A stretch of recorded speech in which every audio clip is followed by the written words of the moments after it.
The Spanish-American War, the emergence of an empire. The Spanish-American War took place on April 25th in 1898. One of the causes was the Cuban struggle for independence from Spain and yellow journalism.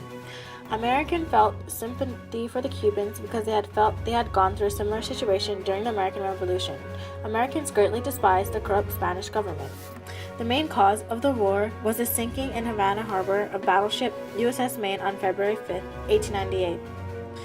The war ended in several months on December 10, 1898. The Spanish-American War, a timeline of events.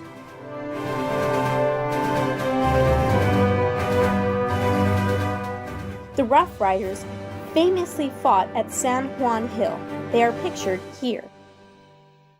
The two major players in the Spanish-American War included Spain versus the United States and Hearst versus Pulitzer. Yellow journalism was a leading cause of the Spanish-American War. These rivaling journals caused much opposition to the Spanish and increased American sympathies for Cuba.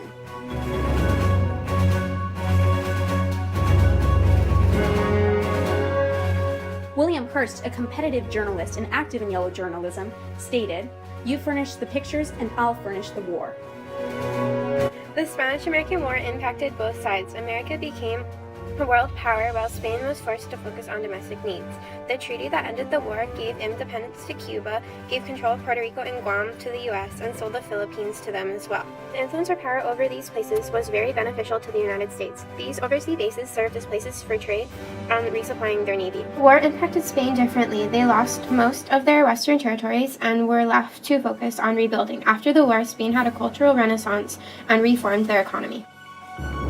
This territorial expansion deemed America as an imperial nation, beginning its quest to build an empire. This war also led to American involvement in Europe.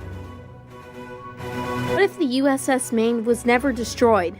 What if the Spanish-American War never happened? So the key changes and differences. America is now a world power, and they have increased international involvement because after they helped them, they started to help more countries like in Europe or in Pakistan and those types of third world countries. Also, the economy of the Philippines declines because of the war and all the hardships they had to deal with. It also made smaller countries gain independence. While the Spanish-American War finished only 10 weeks after it had originally started, many American policies were affected later on because of this social, political, and economic change that resulted from the war. Yankee imperialism ensued, fighting in the Philippines continued, the Spanish received compensation for losses, and future policies were affected. One of these was the Platt Amendment of 1901, which forbade Cubans from entering into agreements endangering their independence and incurring large debts, meaning Cubans must restrict their spending. The United States also received a protectorate and a naval base at Guantanamo Bay.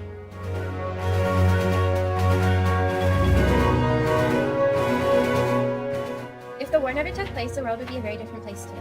Spain still might be a great empire with overseas territories. They might not have taken time to focus on their economic or cultural needs. America would not have been a world leader for many more years. Their involvement in both world wars could have been very different. America would not have influence or power over the Philippines or Cuba. This would have changed World War II and the Cold War due to the Cuban Missile Crisis.